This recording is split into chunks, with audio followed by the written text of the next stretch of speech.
నమస్కారం city news కి స్వాగతం. వెన్నుపోటుకి గొడ్డల వేటుకు పేటెంట్ హక్కు ఉన్న నాయకుడు వైఎస్ జగన్మోహన్ రెడ్డి అని టీడీపీ జిల్లా అధ్యక్షులు తెనాలి శ్రావణ్ కుమార్ అన్నారు. జిల్లా టీడీపీ కార్యాలయంలో మంగళవారం తెనాలి శ్రావణ్ కుమార్ మీడియాతో మాట్లాడారు. మాజీ సీఎం జగన్ రాజకీయ ప్రస్థానం వెన్నుపోటు ఆర్థిక మోసాలతో కూడుకున్నదని విమర్శించారు. వైసీపీ ప్రభుత్వంలో జరిగిన కుంభకోణాలు బయటకు వస్తూ వైసీపీ నేతల అరెస్టులు జరుగుతున్న నేపథ్యంలో ప్రజల దృష్టి మళ్లించేందుకు వెన్నుపోటు దినం పేరుతో రాజకీయాలు చేస్తున్నారని ఆరోపించారు. కాంగ్రెస్ పార్టీతో పాటు కుటుంబ సభ్యులను వెన్నుపోటు పొడిచిన చరిత్ర జగన్ కు ఉందన్నారు. మద్యంలో కుంభకోణం చేయడంతో పాటు మహిళలు వృద్ధులను వెన్నుపోటు పొడిచారని పేర్కొన్నారు. ఈ సమావేశంలో టీడీపీ నేతలు దాసరి రాజా మాస్టర్, కంచర్ల శివరామయ్య, దామచర్ల శ్రీనివాసరావు పాల్గొన్నారు. గొడ్డలపోటుకు సంబంధించినంతవరకు నువ్వు వాస్తవాలు బయట పెట్టాలి. గొడ్డలపోటుకు సంబంధించి సిబిఐ ఎంక్వైరీ చేసి నీ సహోదరుడు అవినాష్ రెడ్డి గారిని అరెస్ట్ చేయడానికి వస్తే నడిపించిన డ్రామా నీ అధికారం అడ్డం పెట్టింది. నువ్వు అవునా కాదా అని నేను ప్రశ్నిస్తాను. ఆరోగ్యం బాగోలేదని చెప్పి అనేకులందరినీ కర్నూలు ఆసుపత్రి చుట్టూ పెట్టి సిబిఐ ఎంక్వైరీ ఆఫీసర్లే ఎంటర్ కాకుండా చేయించిన ఘనతని రౌడీజం, గూండాయిజం, దుర్మార్గం, దోపిడీ, వెన్నుపోటు, గొడ్డలపోటు ఇవన్నీ ఏవైతే ఉంటాయో వీటన్నిటికీ care of address YCP party, Jaganmohan Reddy గారు కాదని తప్పు చేసినటువంటి వ్యక్తులు, అది కూడా చిన్న తప్పు కాదు, సభ్య సమాజం సిగ్గుపడే విధంగా అర్ధరాత్రి పూట డ్యూటీ చేసి ఇంటికి వస్తున్నటువంటి కానిస్టేబుల్ని మత్తులో ఉండి కావాలని విచక్షణారహితంగా అతనిపైన దాడి చేస్తే ఆ దాడి చేసినటువంటి వారికి సరైన శిక్ష విధించాలని సభ్య సమాజం కోరుకుంటుంటే అది కాదని జగన్మోహన్ రెడ్డి ఈ రోజున తెనాలికి పర్యటనకు వస్తున్నదాన్ని తీవ్రంగా ఖండిస్తూ ఉన్నాం. కులాలు, మతాలు, అన్ని కులాలకి అన్ని మతాలకి ఖచ్చితంగా సమానమైనటువంటి విలువ ఈ సమాజంలో ఉంది. జగన్మోహన్ రెడ్డి అకారణంగా అవసరం లేకుండా ప్రభుత్వం పైన నిందమోపడం కోసం తెనాలి పర్యటన పెట్టుకున్నటువంటి అంశం ఏ ఆలోచనతో చేశాడనిపిస్తూ ఉందంటే, పేదలకు మెరుగైన వైద్యం అందించాలనే లక్ష్యంతో కూటమి ప్రభుత్వం పనిచేస్తుందని ఎమ్మెల్యే నసీర్ అహ్మద్ తెలిపారు. సుద్దపల్లి డొంకలో ఇద్దరు కమల పిల్లలు పుట్టగానే ఇబ్బందులు పడడంతో వైద్యం అందించారని, ఆ కుటుంబానికి సీఎం రిలీఫ్ ఫండ్ నుంచి 2.5 లక్షల రూపాయల చెక్కును అందించారు. పేదలు ఆర్థిక భారంతో వైద్యంకు దూరం కాకూడదని ఉద్దేశంతో అందిస్తున్న సీఎంఆర్ఎఫ్ ను అర్హులు సద్వినియోగం చేసుకోవాలని నసీర్ కోరారు.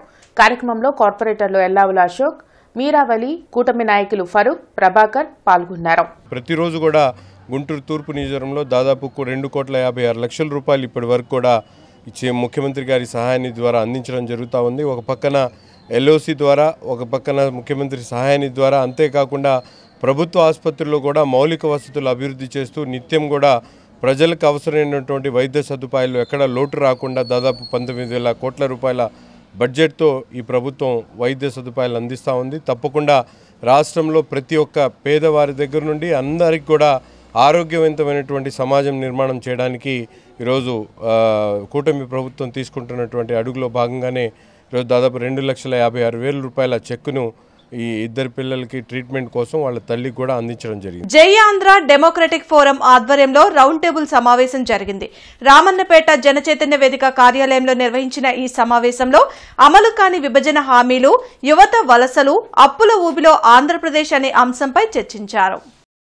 విభజన హామీ చట్టాన్ని పగడ్బందీగా అమలు చేస్తే ఏపీ అన్ని విధాల అభివృద్ధి చెందుతుందని మాజీ ఎమ్మెల్సీ లక్ష్మణరావు, కాంగ్రెస్ నేతలు తులసిరెడ్డి, మస్తాన్ వలి, వామపక్ష నాయకులు ముప్పాల నాగేశ్వరరావు, నేతాజీ, వల్లంరెడ్డి లక్ష్మణరెడ్డి అన్నారు. రాష్ట్ర విభజన జరిగి 11 ఏళ్లు పూర్తవుతున్నా ఇప్పటికీ చట్టంలోని హామీలను అమలు చేయడంలో కేంద్రం పూర్తిగా విఫలమైందని తప్పుపట్టారు. వెనకబడిన ప్రాంతాల అభివృద్ధికి నిధులు కేటాయించే ఊసే లేకపోవడం దురదృష్టకరమన్నారు. విభజన హామీ చట్టాన్ని అమలు చేయాలని కేంద్రంపై ఒత్తిడి తెచ్చే పార్టీలు ఇప్పుడు రాష్ట్రంలో కనిపించడం లేదని చెప్పారు. మేధావులు, ప్రజా సంఘాలు ఐక్యంగా రాజకీయ పార్టీలపై ఒత్తిడి తెచ్చి చట్టంలోని హామీల సాధనకే ఉద్యమించాల్సిన అవసరం ఉందన్నారు. వెనుకబడిన జిల్లాల అభివృద్ధికి నిధులు ఇవ్వకపోవడం, సెక్షన్ 90 పోలవరం ప్రాజెక్టు పునరావాసానికి నిధులు ఇవ్వకపోవడం, సెక్షన్ 94(3) రాజధాని నిర్మాణానికి కేవలం 1,500 కోట్లు ఇవ్వడం, షెడ్యూల్ 9, 10 ఆ షెడ్యూల్ రెండింటిలో ఉన్న ఉమ్మడి ఆస్తుల్ని పంపిణీ చేయకపోవటం, జాతీయ విద్యా సంస్థలకి కేవలం 5-6 వేల కోట్లు ఇచ్చారు, 12,000 కోట్లు ఇవ్వాలి అక్కడ. చివరిది ఈ పరిశ్రమల ఏర్పాటు. ఎవరు ఎన్ని చేయాల్సింది కేంద్రం చేయాలి. కాబట్టి బీజేపీ మోసగారితనము, ప్రాంతీయ పార్టీల చేతగానితనంతో ఈ యొక్క 11 సంవత్సరాలుగా ప్రత్యేక హోదా అమలు కాలేదు. కాబట్టి ఇది ప్రత్యేక హోదాకు సంబంధించి రాష్ట్ర ప్రభుత్వం 24,350 కోట్లకు ప్రతిపాదనలు పంపితే కేంద్ర ప్రభుత్వం 11 సంవత్సరాలు ఇచ్చింది 1,050 కోట్లు. 24,350 కోట్లు అడిగిందే తక్కువ 7 జిల్లాలకు, దాన్ని ఇచ్చింది 1,050 కోట్లు. నేను ముందే చెప్పినట్లు ఇది కేంద్ర ప్రభుత్వానికి పెద్ద బడన. అంటే సంవత్సరానికి 50 లక్షల కోట్ల రూపాయల బడ్జెట్ ఉండే కేంద్ర ప్రభుత్వానికి ఇది 24,350 కోట్లు 11 సంవత్సరాలు. That is nothing. కానీ ఇచ్చింది 1,050 కోట్లు. పొగాకు రైతుల్ని ఆదుకోవటంలో ప్రభుత్వం విఫలమైందని రైతు సంఘాల ప్రతినిధులు ఆరోపించారు. రైతు సంఘాల జేఏసీ నేతలు కంచుమాటి అజయ్ కుమార్, వేల్పూరి నరసింహారావు మంగళవారం బ్రాడిపేట సిపిఎం కార్యాలయంలో మీడియాతో మాట్లాడారు. గత ఏడాది మాదిరిగానే కంపెనీలు 15,000కు తగ్గకుండా నల్లబర్లీ పొగాకును కొనుగోలు చేయాలని డిమాండ్ చేశారు. నల్లబర్లీని పొగాకు బోర్డులో చేర్చడం గురించి రాష్ట్ర ప్రభుత్వం కేంద్ర ప్రభుత్వాన్ని అంగీకరించే విధంగా బాధ్యత తీసుకోవాలన్నారు. కనీస మద్దతు ధర లభించక పొగాకు రైతులు ఆర్థికంగా ఇబ్బందులు పడుతున్నారని చెప్పారు. పొగాకు రైతుల సమస్యల పరిష్కారం కోరుతూ త్వరలో ఉద్యమాలు చేపడతామని వారు వెల్లడించారు. పొగాకు ఉత్పత్తుల మీద కానీ పొగాకు మీద కానీ దేశానికి రాష్ట్రానికి 73,000 కోట్ల రూపాయలు పన్నుల రూపంలో ఈ రోజున పొగాకు ద్వారా ట్యాక్స్ రూపంలో వస్తుంది. ఇలాంటి కష్టకాలంలో ప్రభుత్వం వెంటనే కొనుగోలు కేంద్రాలు పెట్టి ఈ 3.5 లక్షల ఎకరాల్లో దాదాపు 30 నుంచి 40% మంది నల్లబర్లీ పొగాకు వేశారు. ఆ బాండ్లు కాకుండా ఉన్న 1,00,000 ఎకరాలకు సంబంధించిన పొగాకన్నా ప్రభుత్వం కొనుగోలు చేసి కొనుగోలు కేంద్రాలు పెట్టి కొనుగోలు చేయాలని చెప్పేసి మేము డిమాండ్ చేస్తూ రాష్ట్రాలకు ధర్నాలు చేస్తున్నప్పటికీ మొక్కుబడిగా అందరూ ప్రకటన చేస్తున్నారు కానీ ఎక్కడ కొనలేదు. అందువల్ల మేము రైతు సంఘాలుగా ఈ నెల 5వ తేదీన గుంటూరులో అతిపెద్ద కంపెనీ GPI కంపెనీకి సంబంధించి ఆ కంపెనీ దగ్గర ఆందోళన కార్యక్రమం చేపట్టబోతున్నాం. మిగిలిన ITC కానివ్వండి, దక్కన కానివ్వండి, మద్దినేని లక్ష్మీ టొబాకో కానివ్వండి, బొమ్మిడాల కంపెనీ కానివ్వండి, అలయన్స్ కేరు ఇలాంటి అన్ని కంపెనీలకు సంబంధించి ఆందోళన కార్యక్రమం చేపడతాం.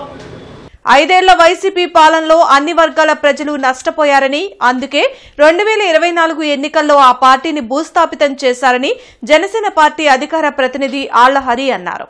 రాష్ట్రానికి వైసీపీ పీడ విరగడై ఏడాది పూర్తయిన సందర్భంగా జూన్ 4న ఉదయం సంక్రాంతి, సాయంత్రం దీపావళిని జనసేన ఆధ్వర్యంలో నిర్వహించనున్నట్లు తెలిపారు.